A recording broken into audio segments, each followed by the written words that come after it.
नमस्कार, न्यूज़ के खास कार्यक्रम में आपका स्वागत है। मैं हूं देवेंद्र कुशवाहा। मध्य प्रदेश कांग्रेस कमेटी के प्रदेश अध्यक्ष जीतू पटवारी ने सरकार पर कर्ज लेने और भ्रष्टाचार का आरोप लगाया है। साथ ही मध्य प्रदेश के वित्त मंत्री को घटिया वित्त मंत्री करार दिया है। इनके इस बयान के बाद पंचायत एवं ग्रामीण विकास मंत्री प्रहलाद पटेल ने भी पलटवार किया है। आज इस कार्यक्रम में यही जानने की कोशिश करेंगे कि आखिर जीतू पटवारी ने एमपी के वित्त मंत्री को घटिया वित्त मंत्री करार क्यों दिया है। तो आइए शुरू करते हैं घटिया कौन।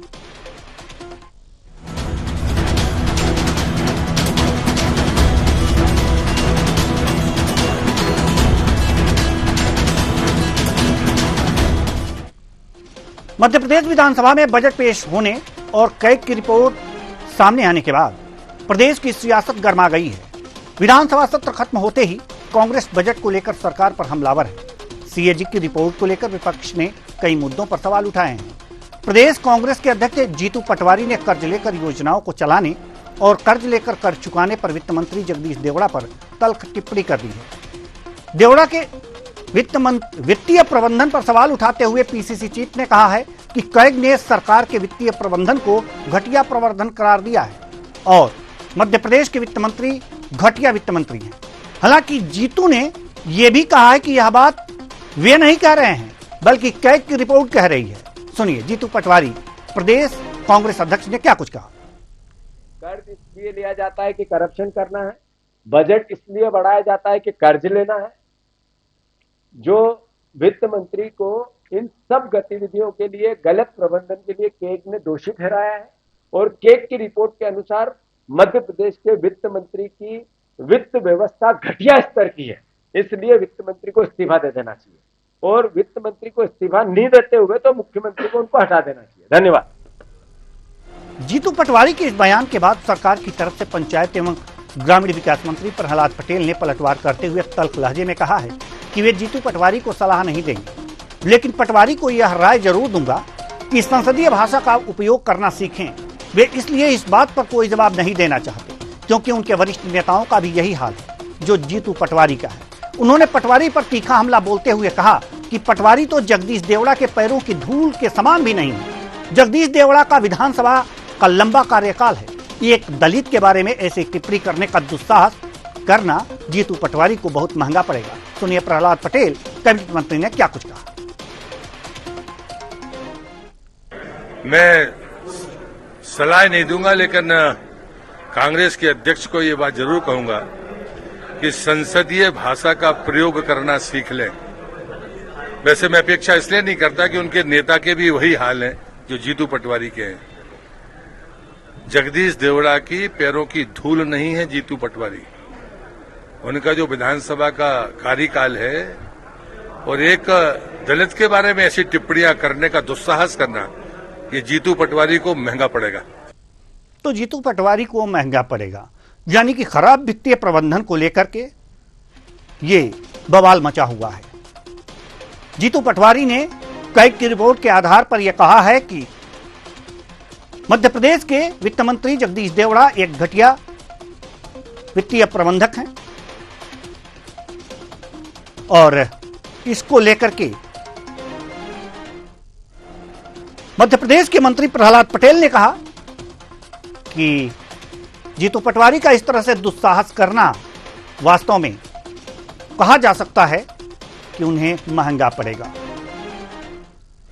वास्तव में यह दुस्साहस क्यों किया गया और इस दुस्साहस के पीछे क्या कारण है, आज इस कार्यक्रम में इसी पर हम चर्चा करेंगे। हमारे साथ जो अभी तक मेहमान जुड़े हुए हैं उनसे आपका परिचय करा दें। हिमानी सिंह, प्रवक्ता कांग्रेस, रमेश शर्मा, वरिष्ठ पत्रकार, दोनों मेहमानों का बहुत बहुत स्वागत है हमारे इस कार्यक्रम में। चर्चा की शुरुआत हम हिमानी जी से करेंगे। जीतू पटवारी जी ने कहा है कि घटिया वित्त प्रबंधक हैं। कोई और भी शब्द इस्तेमाल हो सकता था। शब्द में अभी समझ नहीं पा रही हूँ कि ये वीडियो अभी आप ही ने अपने चैनल पर प्रसारित किया। जब प्रेस कॉन्फ्रेंस हुई थी उसमें बोला गया कि वित्त व्यवस्था घटिया किस्म की है। हम किसी फंक्शन में जाते हैं, कहीं किसी पब्लिक ट्रांसपोर्ट में जाते हैं या कहीं जाते हैं, तो हम उसकी व्यवस्था की तारीफ करते हैं या बुराई करते हैं, जैसे जिस तरह का अरेंजमेंट होता है उस हिसाब से। इसका मतलब ये कैसे हो जाता है कि वो व्यक्ति घटिया किस्म का है। तो संसदीय भाषा का प्रयोग करने का जो सलाह मंत्री जी ने दी है, ये पैरों की धूल और सिर की धूल, ये सब ये संसदीय शब्द हैं क्या? तो पहले तो उन्हें अपने खुद के गिरेबान में झांकना चाहिए कि वो कितने संसदीय शब्दों का प्रयोग कर रहे हैं। और आप एक बात बताइए कि आप कोई चीज बाजार से खरीद के लाते हैं और घर वाले ये बोल दें कि अच्छी नहीं है, तो क्या वो आपकी बुराई कर रहे हैं या उस चीज की बुराई कर रहे हैं? तो मैंने अभी आपके इसकी बाइट के माध्यम से भी सुना कि जीतू पटवारी जी ने कहा कि उनकी वित्त व्यवस्था घटिया किस्म की है। तो अगर कोई व्यवस्था अच्छी तरह से नहीं कर पा रहा है और वो व्यवस्था और उसके पूरे उनके जो प्रेस विज्ञप्ति है उसके पॉइंट्स मैंने भी लिख रखे हैं कि जो उन्होंने पॉइंट्स लिखे जिनके आधार पर ये टिप्पणी की है, वो पॉइंट्स उन्होंने उसमें अपनी प्रेस कॉन्फ्रेंस में बोले भी थे और उनको पूरी तरह उजागर किया था आंकड़ों के साथ। तो इसमें किसी को क्या आपत्ति हो सकती है? अगर कोई चीज, अगर बजट आता है तो आप और अखबार और मीडिया सभी बोलते हैं ये अच्छा बजट है या खराब बजट है, तो इसमें दुस्साहस और इसकी जैसी क्या बात हो गई? क्या ये जो परसों तक जब जी बिल्कुल बिल्कुल बिल्कुल, आपने था, सही बात कही है, आपने बिल्कुल सही बात कही है। और जैसे ही हमारे बीजेपी के प्रवक्ता जुड़ेंगे आपकी बात उनके सामने जरूर रखेंगे। हम रमेश शर्मा जी के पास आना चाह रहे हैं, वरिष्ठ पत्रकार हैं आप। जैसा कि अभी जीतू पटवारी जी ने कहा है और हिमानी सिंह जी ने जो बातें सामने रखी हैं, वास्तव में क्या बीजेपी इसे दूसरा रूप देने का प्रयास कर रही है या कुछ गलत कह ही दिया है जीतू पटवारी जी ने? देखिए, मोटे तौर पर अगर कैग ने घटिया शब्द का इस्तेमाल किया है तो ये कैग की निंदा होनी चाहिए। कैग को विशेषण लगाने का अधिकार नहीं है। कैग को जो अधिकार होता है वित्तीय व्यवस्था पर तथ्यात्मक विश्लेषण करने का अधिकार होता है। उनको तथ्यात्मक विश्लेषण करना चाहिए, उनको विशेषण नहीं लगाना चाहिए। घटिया शब्द का उपयोग अगर कैग ने किया है तो इसकी भी आलोचना होनी चाहिए। और घटिया शब्द वित्त मंत्री के लिए अगर किसी नेता ने इस्तेमाल किया है तो उसकी भी आलोचना होनी चाहिए। हम प्रजातंत्र में बैठे हैं, यह सरकारें बदलती रहती हैं। आज कोई सरकार है, कल कोई सरकार है, आज कोई वित्त मंत्री, कोई वित्त मंत्री। विशेष लगाने का जो अधिकार को बिल्कुल नहीं है। उनको अगर कोई योजना उनको ऐसी लग रही थी जिसमें कुछ अनियमितताएं हुई हैं, उनको उजागर करना थी। कैग ने क्या कोई ऐसी अनियमितता उजागर की है? मैंने कोई उसकी रिपोर्ट देखी नहीं। अगर अनियमितता उजागर है तब भी उनको उस पर विशेषण का अधिकार नहीं है, उनको तथ्यात्मक विश्लेषण का अधिकार है। ये देख लीजिए। तो घटिया शब्द जिसने भी उपयोग किया हुआ है वो उसके लिए मैं इसमें बिल्कुल सहमत नहीं हूं। और निश्चित रूप से राजनीति से ऊपर उठ करके एक बात समझ लीजिए, तो वित्त मंत्री पर हमला बोल सकती है, उनका अधिकार है विपक्ष में जाना। लेकिन अगर कैग ने कहा है तो वहां पर उनको समर्थन करना चाहिए सरकार को कि कैग को इस तरह का अधिकार नहीं है ऐसी टिप्पणी करने का। जी बिल्कुल। और एक बात और हम आपसे जानना चाहेंगे कि दो बातें हमारे सामने आ रही हैं, एक तो घटिया वित्तीय प्रबंधन और एक घटिया वित्त मंत्री। इनमें दोनों में हम अंतर समझना चाहेंगे आपसे। देखिए, कुल मिलाकर के ये घटिया शब्द विशेषण है, नकारात्मक विशेषण है। तो ये जो उन्होंने कहा है नकारात्मक विशेषण है तो वित्त मंत्री के लिए भी उचित नहीं है और व्यवस्था के लिए भी उचित नहीं है। एक और बात है, सामान्य व्यक्ति आमतौर पर कहने के बजाय किसी को विशेषण लगा देता है, लेकिन विशेषण का अधिकार विश्लेषण किया जाना चाहिए, तथ्यात्मक विश्लेषण किया जाना चाहिए। एक मैं उदाहरण देता हूं, प्रसंग से बहुत अलग हट करके उदाहरण देता हूं। जब पूज्य आदि शंकराचार्य जी का और मंडन मिश्र का शास्त्रार्थ हुआ है, आप कल्पना कर सकते हैं मंडन मिश्र ने व्यक्तिगत आक्षेप विशेषणात्मक लगाया, उस आधार पर देवी भारती ने मंडन मिश्र को पराजित घोषित कर दिया था। उन्होंने कहा था कि आप तथ्यात्मक विश्लेषण करिए, आप शास्त्रीय व्याख्या कीजिए। आप अगर नकारात्मक विशेषण व्यक्तिगत लगा रहे हैं तो ये आपकी पराजय है, इसका अर्थ है कि आपके पास कोई बिंदु नहीं है। तो स्वाभाविक रूप से वो उदाहरण देकर के मैं कहना चाहता हूं, नकारात्मक विश्लेषण जिस किसी ने भी लगाया है इसका अर्थ है कि वो पूर्वाग्रही है और उसके पास किसी तरह का कोई तथ्य नहीं है। अगर जीतू पटवारी जी को भी आरोप लगाना था तो उनको वो तथ्य उठाना था, क्या तथ्य है वित्तीय व्यवस्था में कमी के, क्या तथ्य हो सकते हैं। कैग को भी वो तथ्य बताना था कि वित्तीय व्यवस्था में क्या तथ्य, बजाय ये एक टिप्पणी करने का। जी बिल्कुल। हमारे साथ शिवम शुक्ला प्रवक्ता बीजेपी जुड़ चुके हैं। बहुत बहुत स्वागत है आपका हमारे इस कार्यक्रम में। आप थोड़ी से बाद में यानी कि थोड़ी देर में जुड़े हैं, लेकिन इससे पहले हम अपने दो मेहमानों से चर्चा कर चुके हैं। हिमानी सिंह जी ने एक बात कही है कि अगर घटिया शब्द का प्रयोग गलत है तो दुस्साहस और पैरों की धूल शब्द क्या संसदीय है, इसका प्रयोग करना चाहिए। देखिए, सबसे प्राथमिक चीज तो यह है कि जो कैग की बात अभी हिमानी जी ने कही, कैग ने कहीं पर भी अपनी टिप्पणी में घटिया शब्द का प्रयोग नहीं किया है जी। दूसरा, पैरों की धूल का जहां तक विषय है, तो अगर आप प्रहलाद पटेल जी ने जो बात कही, तो देवड़ा जी का राजनीतिक कद आप देखिए, लगभग 5-6 बार के विधायक हैं, लंबे अरसे तक प्रदेश के वित्त मंत्री रहे हैं, प्रदेश की वित्तीय व्यवस्था को सुचारू रूप से संचालित करने में उनका एक अतुलनीय और महनीय योगदान है। तो स्वाभाविक तौर पर उनके पैरों की धूल जीतू पटवारी तो भी स्थापित नहीं हो सकते हैं इतनी सरलता के साथ। उसके लिए उनको उस स्तर का राजनीतिक संघर्ष करना होगा, उतना राजनीति में स्वयं को तपाना होगा, और उसके पश्चात ही जीतू पटवारी इन तमाम चीजों के दावेदार हो सकते हैं, तो जो कि अभी वर्तमान परिस्थितियों में संभावना जीतू पटवारी के साथ कमोबेश नजर नहीं आती है। दूसरा जो सबसे महत्वपूर्ण बिंदु रहा, देखिए, भारतीय जनता पार्टी कभी शब्दों की मर्यादा लांघती नहीं है, लेकिन एक दलित वर्ग से आने वाले वित्त मंत्री जिन्होंने मध्य प्रदेश की आर्थिक स्थिति को बेहतर करने का प्रयास किया है, उनके बारे में अगर प्रदेश के प्रमुख विपक्षी दल का नेता या जो उसके प्रदेश अध्यक्ष हैं वह इस प्रकार की शब्दावली और भाषा का प्रयोग करेंगे तो यह बहुत ही पीड़ादायी है। इस पर निसंदेह कांग्रेस के नेतृत्व को भी आपत्ति लेनी चाहिए। और जीतू पटवारी जी जो कभी यह बात बोल सकते थे कि पार्टी गई तेल लेने, तो वह स्वाभाविक तौर पर किसी भी रूप में इस प्रकार की भाषा शैली का प्रयोग तो करेंगे। उनको देख करके मुझे वही चीज याद आती है कि when a clown enters into the palace doesn't he doesn't become the king, instead the palace becomes the circus। तो जीतू पटवारी के प्रदेश अध्यक्ष बनने के बाद उस पद पर कोई गंभीरता उनके अंदर तो नहीं आई है, लेकिन उसकी वजह से वह अपना जो पूरी व्यवस्था संचालित कर रहे थे उसको एक सर्कस के रूप में उन्होंने स्थापित किया है। जिस प्रकार से अपने कांग्रेस के नेताओं का विश्वास नहीं जीत पाए, एक के बाद एक पार्टी के नेता कार्यकर्ता पलायन करते गए, उनके अपने ही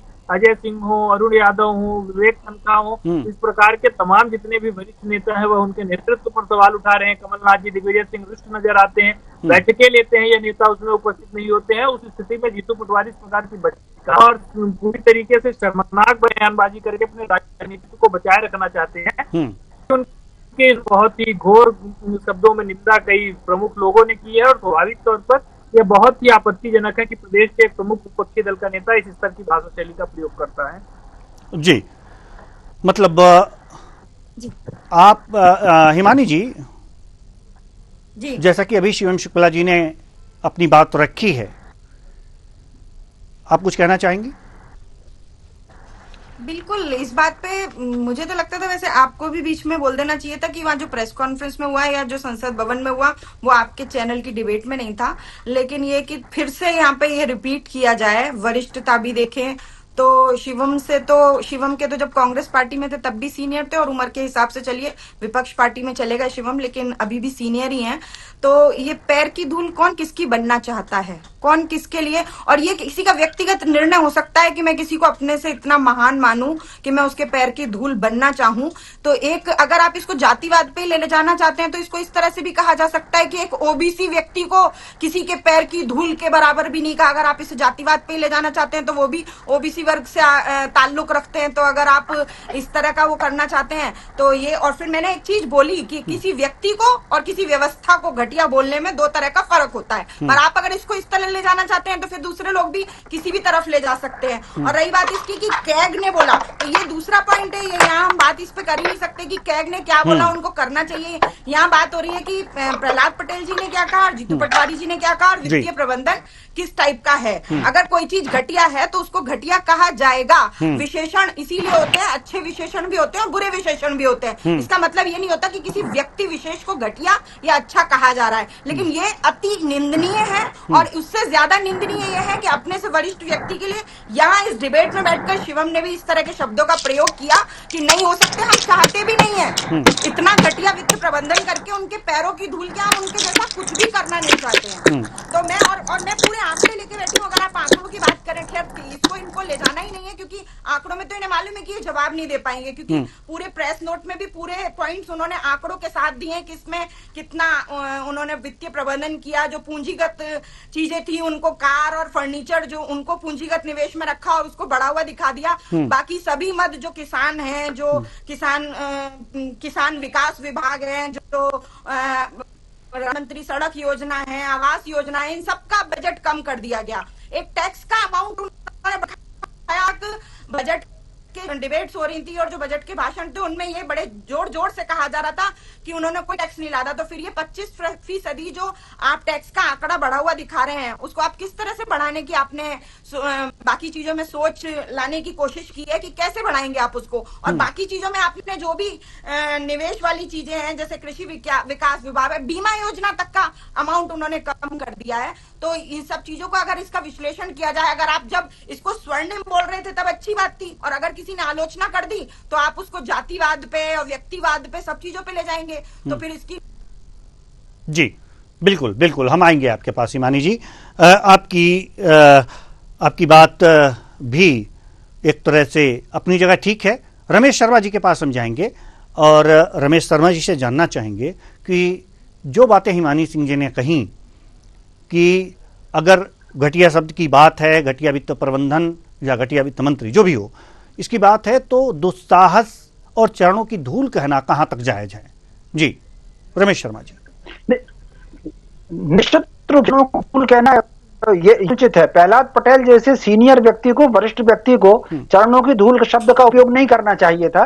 तो कहीं ना कहीं जीतू पटवारी भी जनप्रतिनिधि है, उनको भेजिए। आयु में छोटे हो सकते हैं, कई कौन व्यक्ति क्या कह रहा है। प्रहलाद पटेल जिस तरीके से अनुभवी हैं, वो 89 के सांसद हैं, उनको इतने लंबा अर्सा हो गया, उसके बाद भी अगर वो चरणों की धूल है तो निश्चित रूप से ये भी अनुचित है। वो निश्चित रूप से उनको खुद भी स्पष्ट करना इस पर हमको की गाड़ी नहीं चाहिए हमारे भीतर में। क्या हम लगा रहे हैं भाई, उसके किसी का कार्य सही हो सकता है, किसी का कार्य गलत हो सकता है, तो हम उसके मुंह पर निश्चित रूप से राजनीति में गरिमा आनी चाहिए। शब्दावली का, उचित शब्दावली का प्रयोग होना चाहिए। जिस तरीके से मेरी दृष्टि में घटिया शब्द अनुचित है, उसी तरीके से पैरों की धूल भी अनुचित शब्द है मेरी दृष्टि में। बिल्कुल बिल्कुल। शिवम शुक्ला जी, जैसा कि अगर जो घटिया शब्द की बात कर रहे हैं उस पर बीजेपी इस तरह से बिलबिलाई हुई है, तो उसने भी तो मर्यादा लांघ ही दी है। दुस्साहस, पैरों की धूल, क्या ये उचित है?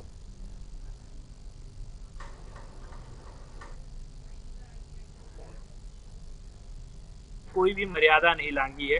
दुस्साहस तो जीतू पटवारी जी ने स्वाभाविक तौर पर दिखाया है इस प्रकार की शब्दावली और भाषा शैली का प्रयोग करके। दूसरी चीज, चरणों की धूल बोलने का आशय होता है कि किसका राजनीतिक तर्क क्या है। जीतू पटवारी प्रदेश अध्यक्ष भले हो गए हों, लेकिन जिस स्तर का एक दलित वर्ग से आने के बावजूद देवड़ा जी ने संघर्ष किया है और जो अपने जीवन में उन्होंने जो उपलब्धियां हासिल की हैं, वह जीतू पटवारी जी उसके सामने भी बहुत बौने साबित होते हैं। तो स्वाभाविक तौर पर उसके लिए एक मुहावरे के रूप में इसका प्रयोग किया गया है। लेकिन यह जो जीतू पटवारी जो घटिया बोल रहे हैं, वो समूचे दलित समुदाय को अपमानित करने की बात, मतलब घटिया गलत है और चरणों की धूल जो है वो सही है, आप ये कहना चाह रहे हैं? देखिए, मैं ये नहीं कहना चाहूँ, मैं स्पष्टता के साथ कह रहा हूँ, एक मुहावरे और एक विशेषण में बहुत चरणों की धूल भी नहीं है नरेंद्र मोदी, शिवराज सिंह चौहान के सामने मोहन यादव चरणों की धूल भी नहीं है, फिर ये भी बोल के बताइए ना। देखिए, स्वाभाविक तौर पर हर व्यक्ति अपने पूर्ववर्ती जिनसे वह प्रेरणा लेकर के आगे बढ़ा है, उनसे तो तुलना हो ही नहीं सकती है। और दूसरी चीज, एक मुहावरे और एक विशेषण में अंतर होता है। मुहावरे का प्रयोग कभी भी किया जा सकता है, लेकिन विशेषण का जिस प्रकार से प्रयोग कभी भी किया जा सकता है, कांग्रेस के जीतू पटवारी जी कर रहे हैं, और उसको फिर कैग के शब्दों को बता देना कि कैग का यह शब्द है, ये अपने आप में बहुत ही भ्रामक है। और कांग्रेस को कभी आप अपने पिताजी से नहीं कह सकते कि आपको मेरे दादाजी के चरणों और की एक धूल भी स्पष्टीकरण नहीं है। देना चाहिए कि आखिर किन परिस्थितियों में इस प्रकार की भाषा शैली का प्रयोग करने की स्थिति कांग्रेस ने निर्मित की, यह किसी भी रूप में स्वीकार नहीं हो सकता है। और स्वाभाविक तौर पर इसको कठोर शब्दों में आपत्ति लिया जाना आवश्यक है। अरे हिमानी जी, आपके प्रदेश अध्यक्ष तो कमलनाथ जी के आसपास भी नहीं है। पिछली बार कमलनाथ जी ने उनकी हवा निकाली थी जब एकला चलो की नीति पर बजट में राज्यपाल के अभिभाषण का बहिष्कार करने की बात कही, और उसके बाद कमलनाथ जी ने जीतू पटवारी की स्टैंड से पूरी कांग्रेस पार्टी को अलग कर दिया था। घटिया तो गलत है, चरणों की धूल अच्छा है। आप बोल के बताइए कि मेरे दादा नहीं, मुहावरे और विशेषण में आपको अंतर समझने की आवश्यकता है हिमानी जी, और पूरी तरीके से नहीं, ऐसे मुझे शब्दावली का आप प्रयोग करने वाले आपके मत बताइए।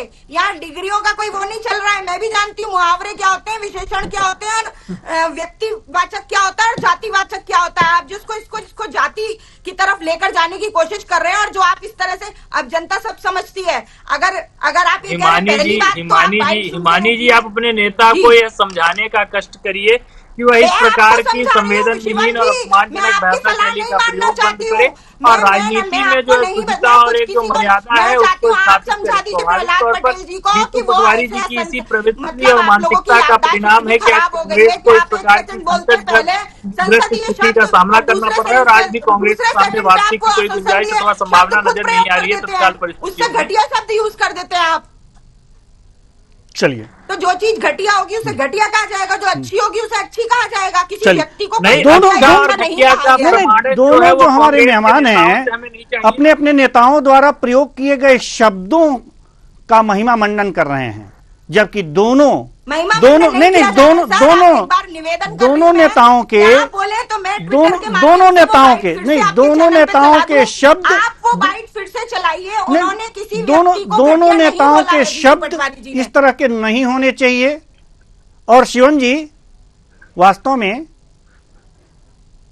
कड़वा कड़वा थू और मीठा मीठा गप वाली स्थिति अगर जो राजनीति में आ गई, तो राजनीति को दूषित होने से कोई नहीं बचा सकता। और मध्य प्रदेश में आप लोगों की जिम्मेदारी है, सरकार में है, इसलिए जिम्मेदारी कुछ ज्यादा ही बढ़ जाती है। इसलिए अगर आप लोग थोड़ा सा संयम से, आपके नेता थोड़ा सा संयम से शब्दों का प्रयोग करें तो कुछ ज्यादा ही अच्छा होगा, क्योंकि बहुत ही एक तरह से कहा जा सकता है कि अनुशासित पार्टी मानी जाती है बीजेपी, और उसके जो सदस्य हैं, जो नेता हैं, अनुशासित माने जाते हैं। और हिमानी जी, कोई भी शब्द अगर वास्तव में गलत है तो वो गलत ही है, उसको मानिए आप, और वास्तव में आगे से ऐसा ना हो। मैं आपसे बोल रही हूँ जी, ठीक है, मैं आपकी बात समझता हूँ। एक बार फिर से चलाइए। क्या उन्होंने वित्त मंत्री को घटिया कहा? घटिया वित्त प्रबंधन प्रबंधन को घटिया कहा जा सकता है? ठीक है, किसी व्यक्ति को उन्होंने घटिया नहीं कहा। इसे अपनी डिक्शनरी से ही आप लोग निकाल दीजिए, बेहतर होगा। चलिए ठीक है, हो गया। और इस पर नहीं, ये हो जाता है तो अच्छी बात होगी ना। मध्य प्रदेश की राजनीति स्वच्छ होनी चाहिए, चाहे और प्रदेशों की राजनीति के बारे में हम नहीं कुछ कह सकते, लेकिन मध्य प्रदेश की राजनीति स्वच्छ होनी चाहिए। और यह जिम्मेदारी न सिर्फ कांग्रेस की है बल्कि बीजेपी की भी है, और किसी भी शब्दों पर महिमा मंडन नहीं होना चाहिए। चलिए, रमेश शर्मा जी, हम आपके पास आ रहे हैं। जैसा कि हमारे दोनों मेहमान वास्तव में अपनी पार्टी का पक्ष बहुत अच्छी तरीके से रख रहे हैं, ठीक है, रखना भी चाहिए, लेकिन क्या अपना पक्ष रखने का एक और सुंदर तरीका नहीं हो सकता है कि ऐसे शब्दों से बच करके निकला जा सके और इस तरह से डिफेंड किया जाए कि ऐसे शब्दों को अगर कोई भी प्रयोग करे तो उसका निंदा की जाए? ऐसा नहीं हो सकता क्या? निश्चित रूप से हाँ देवेंद्र जी, मैं आपकी हर बात से सहमत हूं। और आप जो थोड़ी देर कहा कि मध्य प्रदेश की राजनीति में शुचिता और गरिमा होना चाहिए, उसके समर्थन में एक बात कहना चाहता हूं। हिंदी भाषा का व्याकरण मध्य प्रदेश में तैयार हुआ है।